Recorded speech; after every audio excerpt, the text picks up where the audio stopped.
I'm head of conservation at Canterbury Cathedral.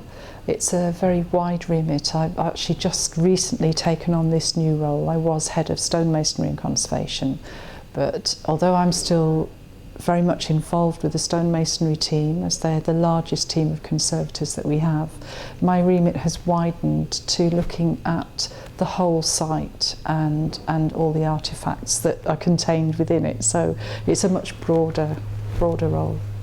It's very difficult to give you a typical day. This morning I was in work a little bit earlier because we were saying goodbye to a beautiful carved ivory crozier head that had been loaned by a monastery in Rome. So I was working with a colleague to pack that and hand it over to the courier who'd come to collect it. And later on today I'll probably be looking at accessing to the nave for a MUP to have a look at the vault. So it's very, very varied. There really is no such thing as a typical day, which is great. I was aware of stonemasonry as a craft, as a trade, because my younger brother trained as an apprentice stonemason at Salisbury Cathedral, and I sort of went off down a slightly different route and came into stonemasonry postgraduate, and having had jobs working with children in Liverpool and so on, I did my initial training at Weymouth College and contacted Canterbury Cathedral simply because some family had relocated to Kent. I didn't know Kent, I was intrigued, I wanted to go and find out. Came to the cathedral and was completely blown away by it. It was just such an amazing building. And just on the off chance phoned to see if they had any opportunities, and indeed they did.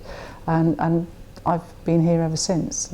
There are lots of buildings that have inspired me in the past. I mean, I grew up when I was a very young child in Manchester, and I have a love for industrial landscape, but I also love beautiful Gothic buildings. And I suppose going to school in Salisbury for a few years, I was very inspired by Salisbury Cathedral. It's wonderful, a wonderful building.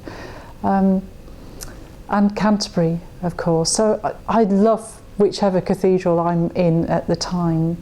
There's so much I love about what I do, what my job entails. It's changed over the years. When I first started, it was just working with the tools and working on the building. Since then, because I do more management now, I'm less on the tools, in fact hardly ever really. It's working with people and helping with training. I mean, the building is glorious, so every day I come into work and to somewhere that I love, and you know, the building is wonderful, and that's the backdrop to everything that we're all doing.